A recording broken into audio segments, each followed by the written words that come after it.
Hello and welcome to video number 4 on our series on investigating the most accurate clock on Earth. Today's video is just a quick introduction to my new pendulum design. It's called the Pendulum number 3.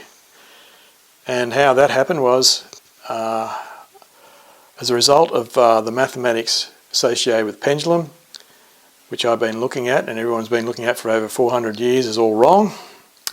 And I've been conned, as you have, and everyone's been lied to by the so-called people who play with the magic mathematics. So what happened was, basically, with that last experiment, I noticed a very unusual phenomenon that happened. And basically, a whole lot of events tied together. And this is what I discovered. When we swing a pendulum, what happens on this side, as the pendulum comes along, gets cancelled 100% on the other side. This side gets cancelled, whatever happens on this side. So the new formula for our pendulum now is changed. This was the original formula by these so-called magics people, and they said that the period of a pendulum is equal to 2 pi square root of L over G, so L being the length over gravity. The new formula, which I have just had to work out myself, put me back a long time, these so-called magic mathematics, many years wasted, not happy. So this is the new formula. The plain formula is the period of a pendulum from now on is 2 times the square root of L. Simple as that. So L being the length.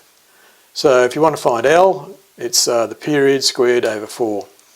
Simple as that. So you can rewrite all those physics books, all got to be changed, all your encyclopedias, everything. Wrong. They got it wrong. And I'm not happy because I've been following the idiots. Alright, so where did this happen? How did this happen? If you notice that last experiment, we had the isolated effectors using the U-joints on the pendulum. And we noticed that the pendulum, instead of swinging straight, as we expected, or some slightly clockwise or anti-clockwise direction, the pendulum swung aggressively anti-clockwise. So it went aggressively anti-clockwise.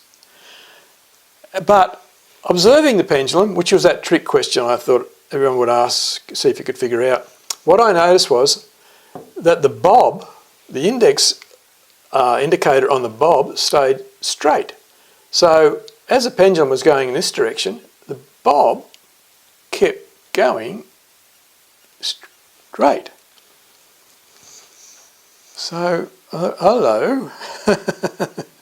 Anyway, so I had to reinvestigate the mathematics and the whole concept of the pendulum, and had to rethink everything and realise that I've been conned, as everyone else has been. You've all been conned. Sorry. 400 years, probably 500 years of being conned. Get used to it, guys. But not only that, I looked up these beautiful laboratory clocks, these pendulum laboratory clocks that were made. They're absolutely gorgeous things, you know, precision instruments, accurate to 1 second in so many years, you know. These were pendulum clocks. They got it wrong. They've got it wrong. So now we're going to question, if they've got that wrong, way back, we must now question the second.